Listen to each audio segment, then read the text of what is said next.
All right, Billy Bob. My name's Kyle Long. We haven't met before. I'm an offensive lineman. I work here in this beautiful studio at CBS, and I have the unique pleasure and honor of promo and Landman Season 2 with you, a guy that I grew up watching on the silver screen, just an absolute stud. Thanks so much. What can we look forward to for Season 2 of Landman, streaming already on Paramount Plus? Well, one of the things this year, the first season, we had to set everything up. You know, you had to get to know the people. The thing that Taylor Sheridan's good about is he doesn't have a lot of exposition that seems like exposition. So he explained that season, the first season, very well without being expository. Now, the one thing that stood out to me when I watched Landman Season 1, the gas pedal was never off the damn floor, okay? Emotionally for me, watching that show, the highs and lows, character development, it all stood out to me. Season 2, still on the gas pedals all the way down? Always. I mean, that's one of the things about a landman is a lot of their job is driving from place to place. That's why there's so many scenes of me on the phone, because I'm always in that truck.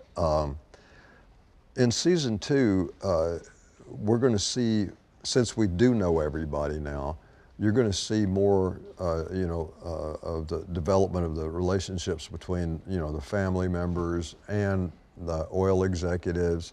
You're going to see more of the business end of it.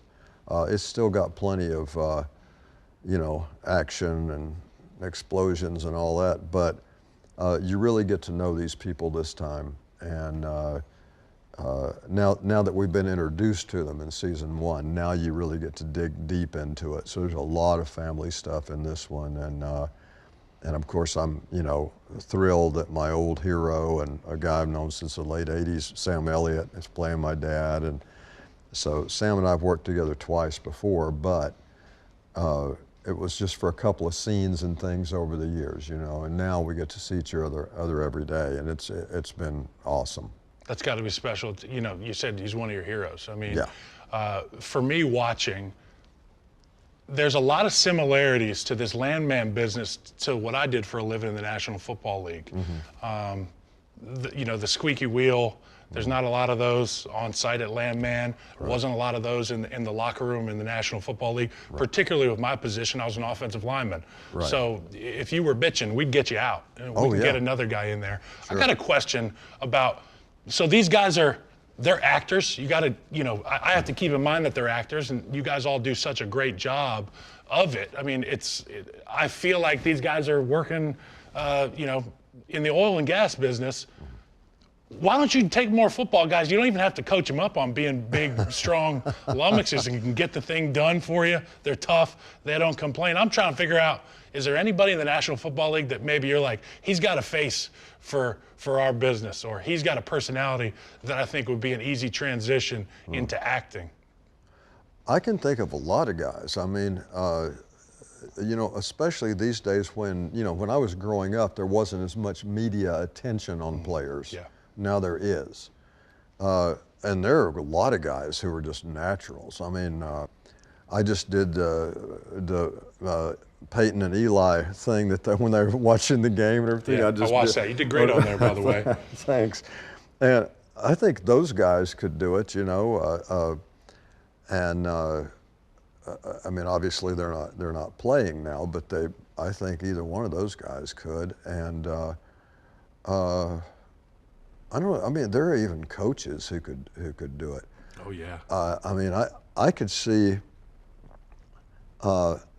John Gruden. Oh gosh. John Gruden would be unbelievable. John Gruden could play a lawyer for an oil company and be totally convincing. Just crawling up somebody's, every episode. They don't want to see Coach Gruden come up to the office. The one guy I'm thinking of, Dan Campbell, okay? Oh, yeah. Dan Campbell, head coach of the Lions. Oh, yeah. I mean, Dan Campbell, are you kidding me? That guy, I love that guy. He reminds me of, I grew up as a baseball player, so, I'm close with Tony La Russa from the Cardinals and Jim Leland. I think if you put Jim Leland in Landman, because he's so crusty. I mean, any guy that smokes in the dugout, I'm all for him. Yeah.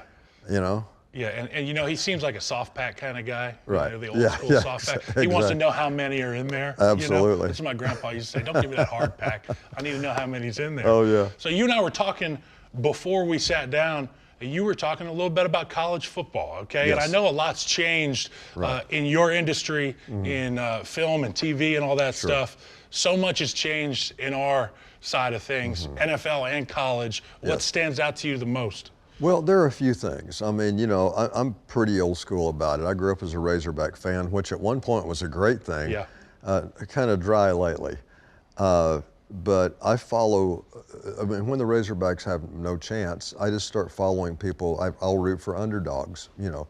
So this whole idea of Indiana and Vanderbilt and BYU, even though they both went down recently, it makes me happy. And I'm not opposed to this 12-team playoff. I mean, I think now, I mean, if Indiana won the national championship, how crazy would that be? Yeah, you can't help but appreciate But that, you can, respect it. exactly. So you grew up a baseball fan.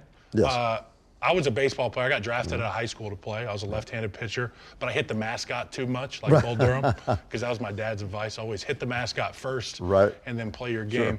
I'm interested. Who are the guys that you looked up to? Because I was a guy that was out of my jurisdiction, but I respect because of the lore, is Pete Rose. Oh, yeah. I mean, he just played so damn hard. Who was it for you in baseball?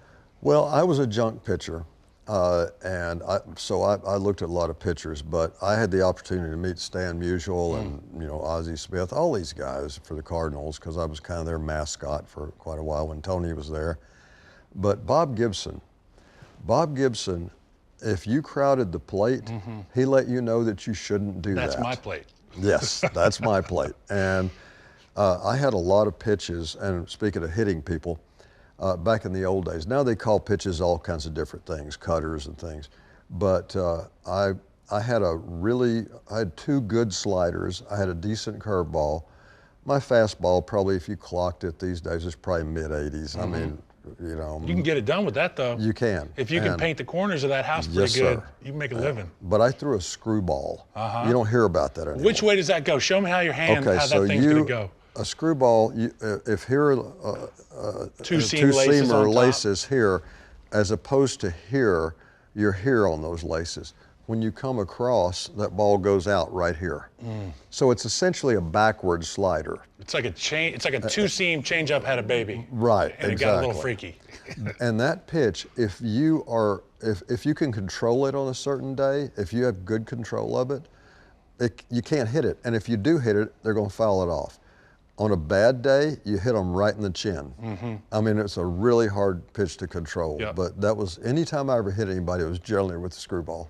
You mentioned Bob Gibson, and you said if players got up on the plate, we knew where the property line was in Bob Gibson's universe. I'll take you back to football here, and a guy where we distinctly know the property line, Patrick Mahomes. Oh, yeah. I heard you talking with Eli and Peyton about this guy. I got to play 1 year with Patrick. And he's also a baseball, football guy and a Texas guy, kind of that oil and gas part of the world. Tough. What about that guy stands out to you when you watch him play football? Well, you know what stands out to me about Patrick is you can't ever relax, you can't give up. If you're on his team, you can't give up on him because you never know what he's going to do. We got a chance. You have a chance. I mean, you could be down in the third quarter, say 28-7. That game's not over, you know. I mean, he improvises as well as anybody ever has, and throws passes that you think, I mean, like, he starts scrambling around, nobody's open, then all of a sudden somebody gets open, and as long as one of you guys doesn't hold. Which we do every play, by the way. Right, I know. But, and then he'll get up to the line where it's like one more foot, and that's no good. He'll stop 3 inches from that daggum line and throw some little quick pass out to somebody that got open. You just never know what's going to happen with him. I respect his style so much, and to your point, most quarterbacks, when we think about scrambling quarterbacks, which he is not, he's a quarterback that can scramble, right? And there's a difference there. Most quarterbacks run outside the tackles and run towards the sideline. That sumbug runs right into the eye of the storm. And he says, this is where it's calmest, and this is where I'm my best. So you are a football guy, to point that out. He goes right up in the A-gap, which we call it, between the guards.